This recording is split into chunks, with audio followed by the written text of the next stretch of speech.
everybody. This is RBR Short Films 13, aka Ryan. Yeah, and these are my new glasses.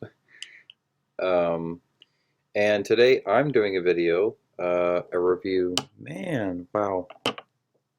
Yeah, I'm getting used to these glasses and, see if they're working or not. Yeah, I might have to get new ones because they're pretty big.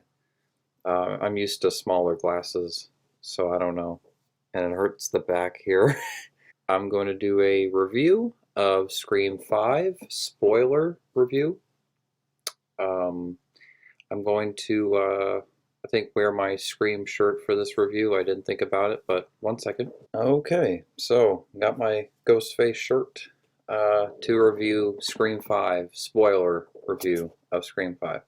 I gave a non-spoiler review of this movie uh, right when the movie came out, but uh, throughout the past 2 months, almost 2 months, I've been able to think about the movie more, and I see more of the flaws in the movie, more of the things I don't like about it, more so than when I first watched it. I didn't really get into the new characters when I first watched the movie. I was kind of excited to see the original characters, and we didn't get a lot of them in Scream 5, which in the beginning threw me off because the trailers promoted that they were going to be in it like Scream 4, so it was weird. They barely did anything with Judy Hicks. It just I So here we go with the spoiler of the film. And by the way, I've rewatched this movie like 4 or 5 times. I'm an Oculus Quest 2 in VR, Amazon Prime VR, and to be able to rewatch it like I'm in the theater again and again, and notice things because I'm so used to Scream being a TV series for so long and waiting a week for the next storyline, and you're able to like process the last story and stuff. This is just one movie, so I just want to make sure that I rewatched it enough and I can really give a review. So the movie opens with um, basically a callback to the original movie, and then the actress Jenny Ortega plays Tara, and she is basically um, doing whatever. And Ghostface calls her, and she's on the phone, and she talks to him, and she first thinks that he's a guy that that's a friend of her mom in group, and she's all confused. And then he tells her, do you want to play a game? So he just kind of messes around with her at first, and then it gets really scary. There's like the door arm disarmed, whole moment, which is the only time in the movie where it really goes into today's technology, is the hacking of the door. But that was cool though. I like that the opening, that Tara wasn't killed, that she was in the movie later, um, and that she did have screen time. That she just like wasn't an opening kill. So it wasn't a expected opening. It wasn't a generic Scream opening. It definitely did something different. But it definitely reminds you of the first movie and Scream 4 kind of openings. Um, but it was cool. Now, I'm not the biggest fan of the main actress, um, who Melissa Barrera, who plays Sam Carpenter. Um, she is Billy Loomis's daughter in the movie, and it's just kind of too bad that the least interesting character of the movie should be the most interesting. Um, I like her storyline. It's written good. I like that she does hallucinate about her dad. Skeet Ulrich, he came back and he was great. Um, I like that her character, takes antipsychotics, and people treat her bad because she was Billy's daughter. I like that. I mean that's all written really good. The storyline with her sister, like their friendship and history and everything, that's great. It's just the actress that they picked just didn't really remind me of a Nev Campbell um, kind of. Uh, I don't know. She didn't feel like a final girl to me. She just felt like more of a supporting character or the villain of the movie. More so, it kind of would have made sense if she would have been Ghostface in this because she's Billy's daughter. So it just would have made sense, and it's in Woodsboro. But other than Melissa Barrera, I hopefully that's how you pronounce her name. But her character, Sam Carpenter, all the other characters and actors did a really good job. The killer reveals, I'm mixed about because Jack Quaid as Richie did a good job as Ghostface, but then Mikey Madison as Amber uh, did. She was very obvious. I seen Once Upon a Time in Hollywood. I don't want to spoil that movie for people who haven't seen it, but she played a Manson girl in that movie, and it's just I couldn't take her seriously. That she didn't ever came off innocent in the movie for me, like as a someone that could be really likable. Um, and the killer reveal was just very. It just wasn't surprising. Out of all the Scream movies, like even Scream 3, even though it doesn't make sense, it was surprising. Like every Scream film has a surprising moment, killer reveal, and I would say Richie's killer reveal was done very well, but Mikey Madison's Amber's just I wouldn't say she was over the top. I just don't. I think it's more so the writers, directors. I mean, I don't know. I mean, she's a good actress. I liked her in Once Upon a Time in Hollywood. I just maybe she was the wrong actress for this movie, because she's way too obvious. You have to get somebody that, isn't as obvious as that. But not everybody has seen Once Upon a Time in Hollywood, but that's Tarantino's like biggest movie, but um yeah, anyway, that's my biggest complaint about this movie is that the killer reveals were a little obvious. Jack Quaid could be obvious here and there, being the manipulative boyfriend. So it's just finally nice to know who all these characters are. I know Scream 5 now and who these characters are. It's great because I theorized who are these characters forever. Um, this is David Arquette's last Scream movie. He plays as Dewey Riley, and that's it. Uh, it was pretty intense and emotional when I saw it in the theater. But it was done well. Kind of didn't make sense. I mean, Dewey could have just shot him in the head right there. I don't know what he was waiting for. And then he looks at his phone. I mean, I think it was done bad. I think it would have made more sense if like Dewey was like fighting Ghostface and like trying to fight him off, and then Ghostface kind of like kills him, kind of like how um, Wes's death is um, in the movie.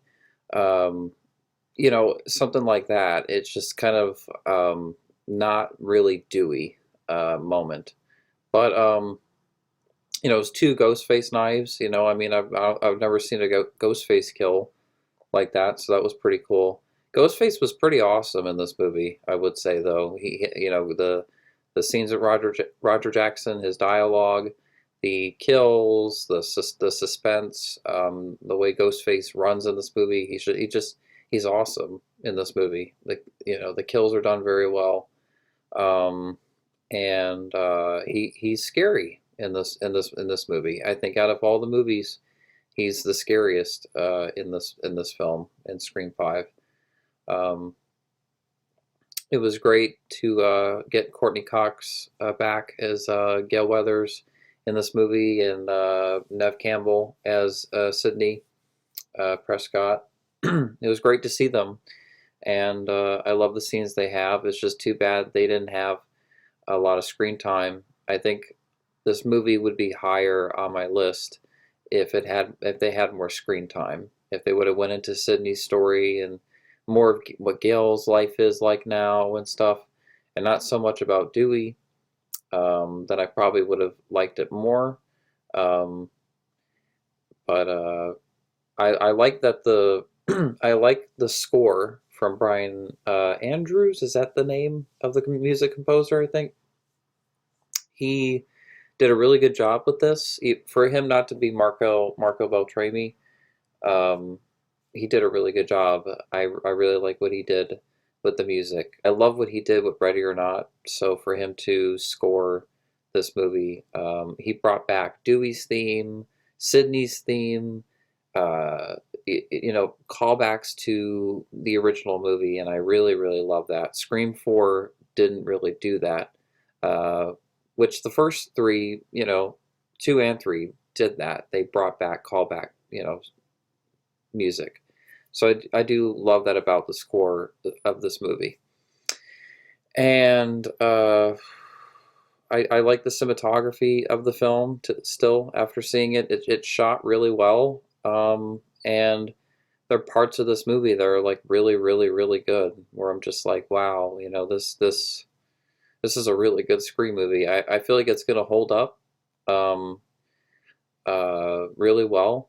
I like that scene where Dewey is, trying to rescue Tara in the hospital, and Ghostface puts the voice changer into his mask, and it turns on red.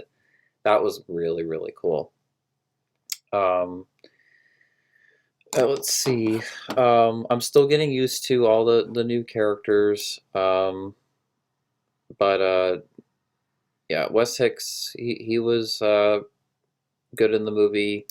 Um, Chad Meeks Martin, he was good, and Mindy, yeah, Mindy Meeks Martin, because they're Randy's nephew and niece, so they were interesting characters, and it was cool that like it was a new generation of characters, and what a cool nod to Randy's character. I loved it. And then Heather Matarazzo came back as Martha Meeks. That was really, really cool. Um, Kyle Gallner was Vince Schneider. He played a not a nice person, but he did a good job. He had a good death scene, and you had the red right hand music. Marley Shelton. It was nice to see her, but they didn't really do anything with her. Um, and I was hoping that they were. I was almost hoping that she was going to be one of the next Ghost Faces, because she would be a Woodsboro original in a way, you know, that could have been Ghostface. I don't know. Every writer and director is different. Sonia Amber, who played Liv, she was okay. The scene I like the most is when she scares Mindy, and she's like, "Oh, do you think I'm gonna cut you up and enjoy your stupid movie and stuff?" Like, she did a good job at like just playing like this, like, I don't know, average high schooler, and then becomes kind of like psychotic in that scene. So I did like that. And I like that Scream 5 utilizes the original house of the first film, Stu's house. I love that it goes back to that. Scream 4 didn't really revisit locations from the first movie, and this movie does. And that's what I do like about this movie a lot, is that it goes back to a lot of the places of the first movie. So it's cool that the third act is all in Stu's house, but yet it does feel different though. So yeah, the director is Matt. I cannot pronounce his name. I'm sorry, but Matt Bettinelli Olfen. Okay, and Tyler Gillett. They were the directors of this movie, and they did Ready or Not. Ready or Not is a great movie, so they did a really good job with this movie. Um, what I hope, since they are directing Scream 6, I hope that they have learned from the killer reveals of this movie, in the sense that to not make it obvious, to make it more surprising. I hope that they learn from that, and that it's not uh, so obvious. I hope that the writers of this movie, James Vanderbilt, Guy Busick, I hope that they, because I heard that they're coming back to write Scream 6. I hope that they do more with Sydney's character and Gail, especially if they're going to write them out forever. I hope that they, give them a proper send off and give them a little bit more to do than Scream 5. Uh, now that we know these new characters that they're trying to, continue on, and I really enjoyed it. The more and more I watch it, the more I like it. I'm definitely gonna do a live stream and talk about it again, more and more and more. It's a movie that I'm gonna talk about for a long time, and that's what's great about it. And I'm excited for Scream 6. I'm excited to see where it goes. I hope that the main character, Sam Carpenter, is one of the ghost faces, if not Ghostface, in the next one, because I feel like Melissa Barrera would do a better acting job as the villain than as the hero. At least through my perspective, like as a director, if I, saw her audition, I would see her as being a villain, uh, a ghost face villain in one of these movies, rather than uh, a survivor hero of the movie. Um, I guess they wanted to go with a twist, a surprise factor with the movie, but I wouldn't have minded if, if Sam Carpenter was Ghostface in the film. I would have been okay with that. If it would have been her and her boyfriend Richie, and they were working together, they're like a couple and they're Ghostface. I mean, that would have been cool. I just feel like what this movie could have done differently is the killer reveals. But other than that, I like this movie. It's a good love letter to Wes. Wes would have liked it. And I'm excited for Scream 6. I'm glad this franchise is back. We're getting more of Scream the TV series on Paramount Plus. It's going to be about the Prescott family, and that comes out probably next year. And it's not about the first two seasons or season 3. It's definitely its own thing. Once again, like season 3 was, just something entirely new. And yeah, so thank you guys for watching my review. Hopefully you guys enjoyed it, and I will talk to you all very soon. All right, peace.